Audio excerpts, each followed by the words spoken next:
Hello and welcome to iBuzz. I'm your host, Nosheen Bukhari, bringing you the best and exciting entertainment news. First things first, let me quickly take you to the top stories. Glastonbury, BBC to screen director's cut of live stream concert.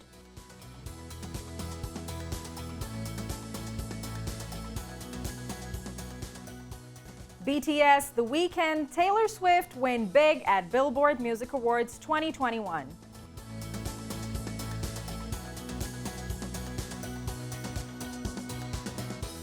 Fast and the Furious franchise movie F9 speeds to huge $162.4 million start overseas.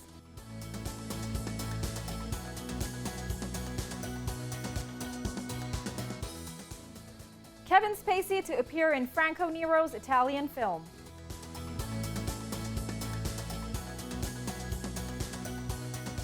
And Cineworld reopening, boosted by demand for Peter Rabbit Part 2.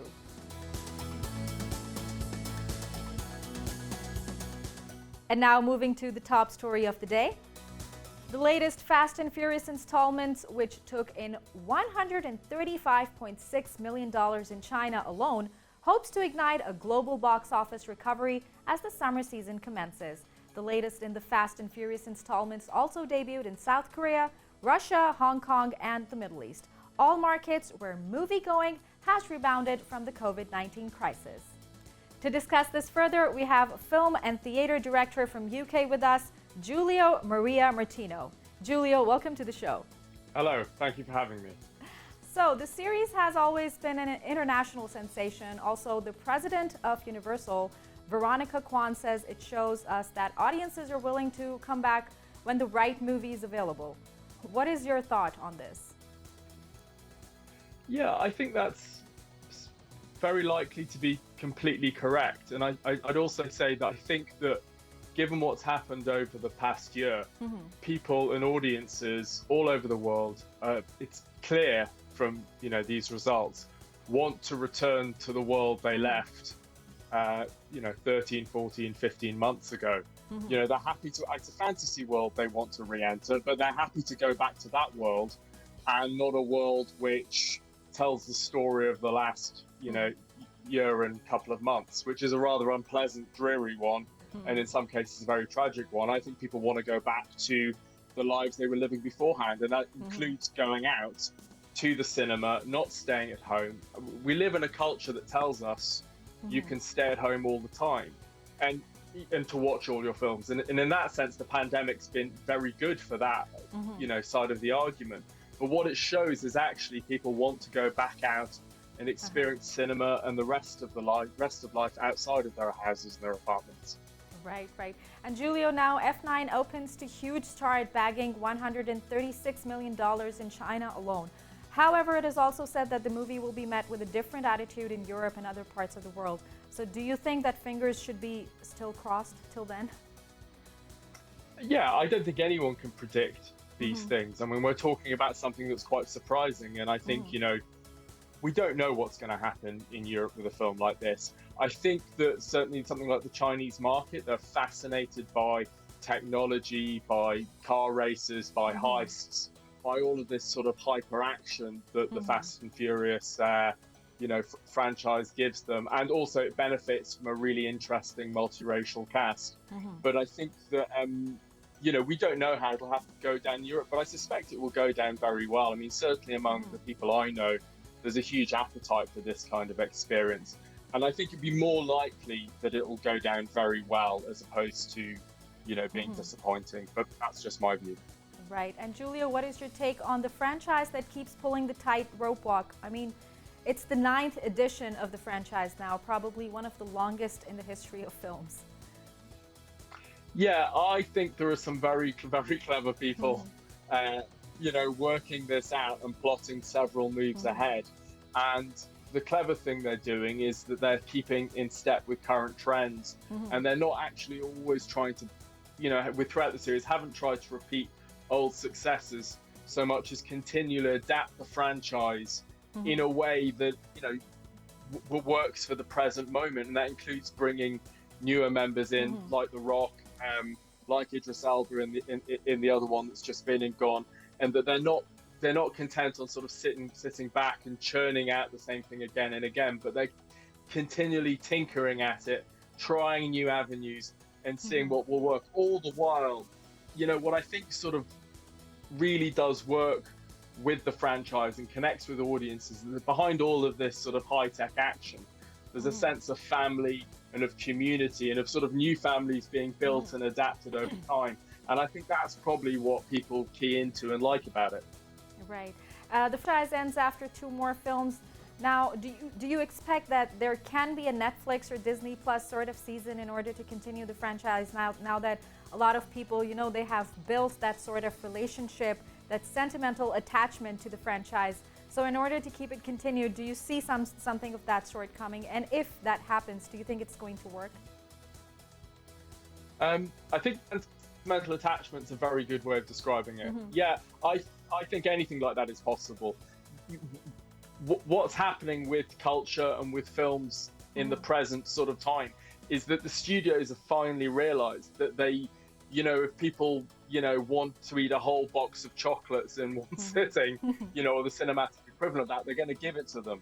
And I think, if this film is popular, as it looks like it has been, and if the next, and the so-called end of the franchise is a big success, then of course they'll be looking at a series, or indeed further film spin-offs, and also a return of the main characters, several spin-offs down the line. I mean, it'll keep on being made until until it's no longer successful, and it'll keep on being successful as long as they continue to adapt to the current time that they're in. Right. And Julio, we're also going to discuss some comments from film critics here who have said that F9 is by far the biggest and most ridiculous Fast and Furious yet, miles apart from the procession of Fast 5 or the fun of Tokyo Drift. Is it because F9 focuses on characters and action more than missions and stories? Well, I think the ridiculousness is something that's been building, with each film successively. And now people can be blown out of oil tankers, land on the pavement, roll along and then stand up again and keep running. I mean, that's something that actually, funnily enough, isn't miles away from something like, with Bugs Bunny or Wile E. Coyote from the Looney Tunes cartoons. I think audiences understand that. And yeah, ultimately, it's that those kind of sort of high octane action moments combined with, as we've just mentioned, a sense of family, a sense of loss that, when Paul Walker left the franchise, very tragically, audiences are willing to accept the compromises that were made with that film in order to get it finished, because they understand that there's something beyond, the high octane action of it. There's something beyond that they connect with. So yeah, absolutely. And I think that the people making that understand that completely. And obviously with each successive film, they do have to do one better. And that's why it does get increasingly ridiculous, if that's the word to describe it. Right. Also, Joe, I'd like to know your opinion on why movie openings and the way they're received in China only has become the standard of success for movies these days. I mean, when we look at critics, review, they always contradict with the business the F&F franchise has done in China. Yeah, critics don't know anything, ultimately. I think, in terms of business, I mean, that critics are talking about, artistic or technical merit a lot of the time. And the Chinese movie-going public are just voting with their feet. And I think they, I've not been to China. I don't know, what it's like on the ground there. But I do think this sort of high-octane, explosive, hyper-realistic action world is something that they clearly like. And it does show a certain open-mindedness of the Chinese public with, this sort of like really broad multiracial cast, that they're really keen to go and see people from all over the world appearing in these films. To a certain extent, you get a sense that actually, a film like this is opening up the world to China in a way that many other things don't. Now, I don't know what that means at all from a political standpoint, but it is a very, very interesting thing to see. And it certainly does go against some of the, the notions, certainly in the West, in London, we're given of China. Absolutely, yeah. Right. Also, they keep on increasing the cast with any of the famous additions. I mean, this time they had John Cena. Previously, they had Dwayne Johnson. So do you think that the cast is also one of the actual reasons the franchise earns so well and, it's doing so good in the industry? Yeah, I mean, they're very clever about this. They know that they've got to add in elements that are going to sort of not bring in new audiences, but bring in new permutations model. And what's very, very clever about bringing The Rock into it, and then John Cena, and also, let's say, Idris Elba in the previous one, it is that, it brings new dimensions to the same world. And what they're not doing is they're not bringing in, too many sort of unknown stars, but they're actually bringing in people that have made their names and are now co-opted into this franchise as well. So it's almost like a huge traveling convoy of entertainment, which, the audience can come along to and know that they're going to enjoy seeing now The Rock in this or John Cena. Absolutely, yeah. And it's pleasurable just to think about the idea, let alone see the film. Right. So I think it's a very good idea. Yeah. Right. Julio, it was a pleasure talking to you. Thank you very much indeed. Thank you very much. Happy to do it. Thanks. That was Julio Maria with his thoughts on the new Fast and the Furious series F9. And now moving to other story details. A director's cut of Glastonbury's all-star live stream concert will be shown on the BBC in the coming weeks. Featuring sets from Coldplay, Damon Albarn, and Haim, the show will be accompanied by a behind-the-scenes documentary presented by Joe Willie. The 5-hour show was first streamed on Saturday, but was beset by technical issues that stopped thousands of ticket holders from watching it. The Billboard Music Award 2021 began at Microsoft Theater in Los Angeles with Nick Jonas as the host on Sunday. The Weeknd, who led the pack with a staggering 16 nominations, took home 7 awards. Kathryn Hahn, Priyanka Chopra, Cynthia Erivo, Henry Golding, and many others were picked as presenters. The Weeknd, BTS, Marshmello, Jonas Brothers, and Pink, amongst several others, with enthralled performances during the awards show. Taylor Swift and BTS also stood tall among the winners of the Billboard Music Awards. Kevin Spacey is set to make his return to acting in an Italian film directed by Franco Nero. Louis Nero, the producer of Franco Nero's upcoming low-budget indie movie, confirmed that Spacey is on board to make a cameo in the film. According to Louis Nero, Spacey would feature in a small role as a police detective. Franco Nero is set to star as the main character. This casting will mark the disgraced actor's first film role following multiple misconduct allegations that were brought forth against him beginning in late 2017. Cineworld enjoyed a strong opening weekend in the UK as film fans rushed back to cinemas, led by demand for Peter Rabbit 2: The Runaway. The chain said more people than expected returned as lockdown eased, and it now anticipates a good recovery in attendance over the coming months. The UK-owned chain has seen huge losses due to closures during the pandemic. The world's second largest cinema chain said more than 97% of its US cinemas had now reopened, while most of its screens in the rest of the world were expected to be open by the end of this month. Well, that makes us all a little happy to see things coming back to normal. We'll take a quick short break here. Don't go anywhere and stay tuned.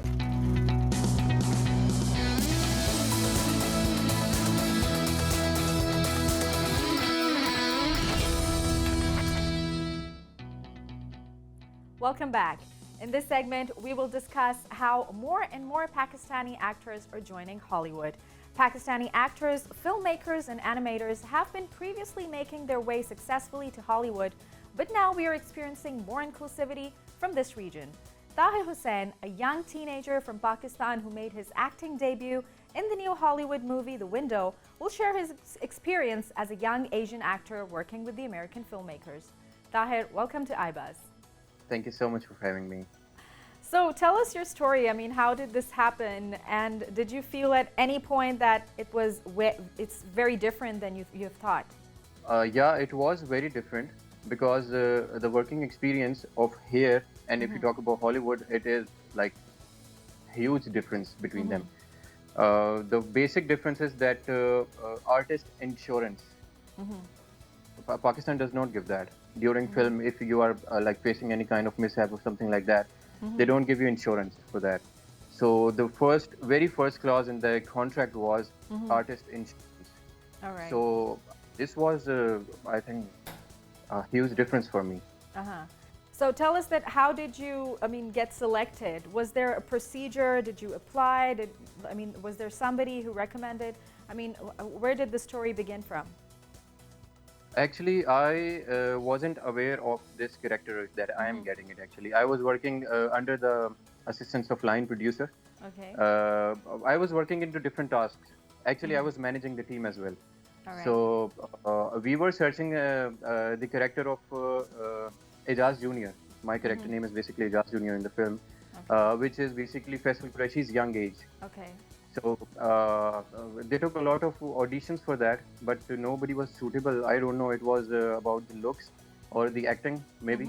So one fine day, I just came to the production house after winding up my work. So I was just sitting randomly, and they just looked at me and said that you are giving the audition. And I was like, what? Like, seriously? Surprise, huh? So that was a surprise, a huge surprise for me, because I was struggling, and I was in search of a work that it could be any kind of work. I was like able to work in any task, any kind of work.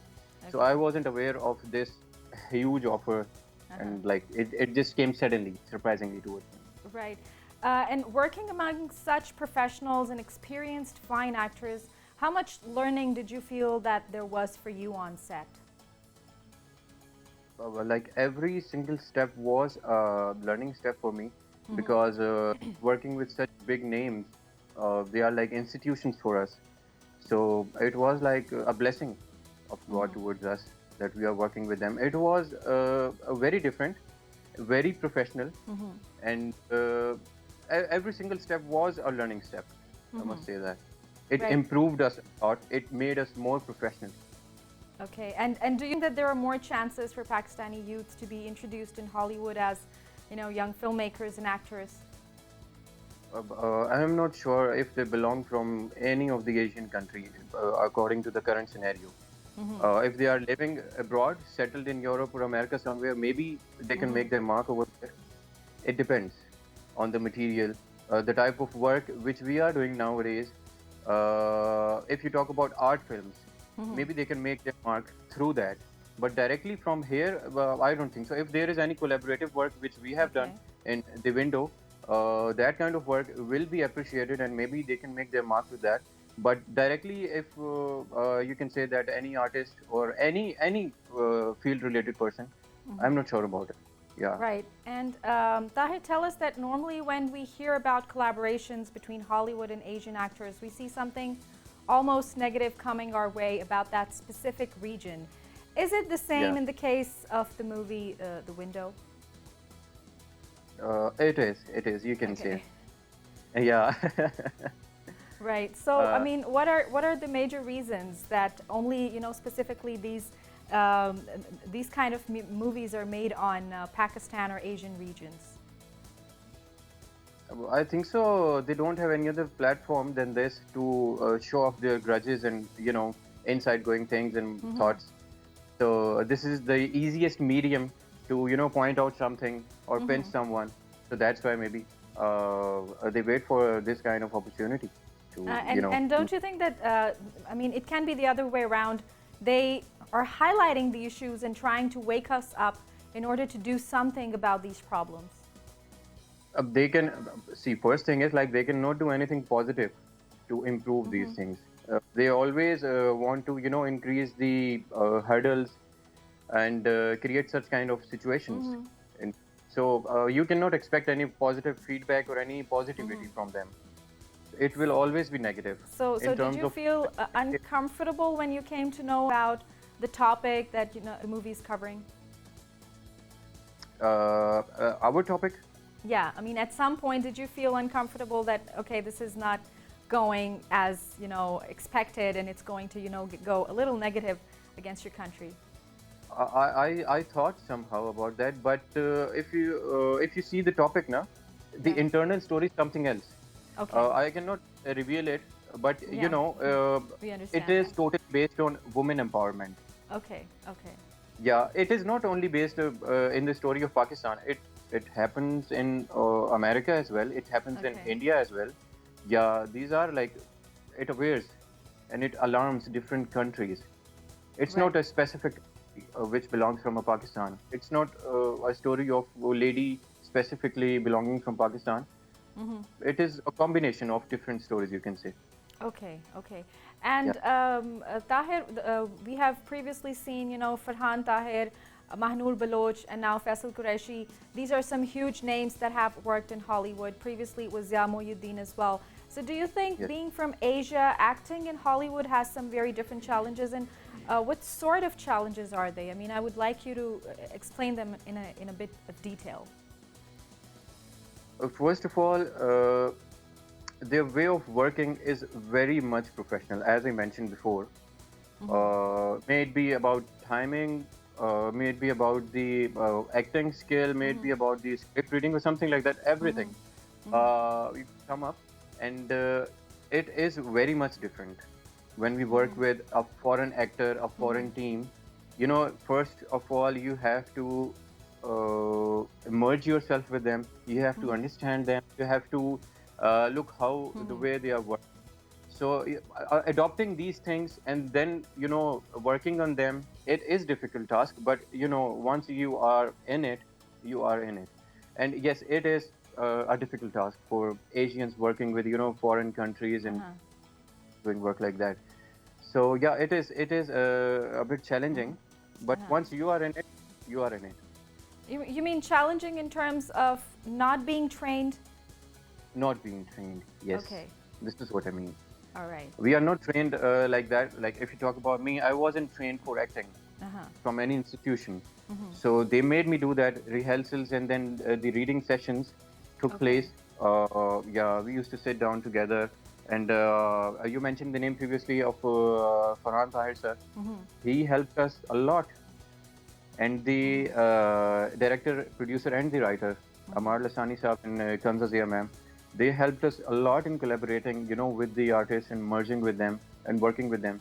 Okay. So, yeah, it was, as a whole, it was very nice and very beneficial for us.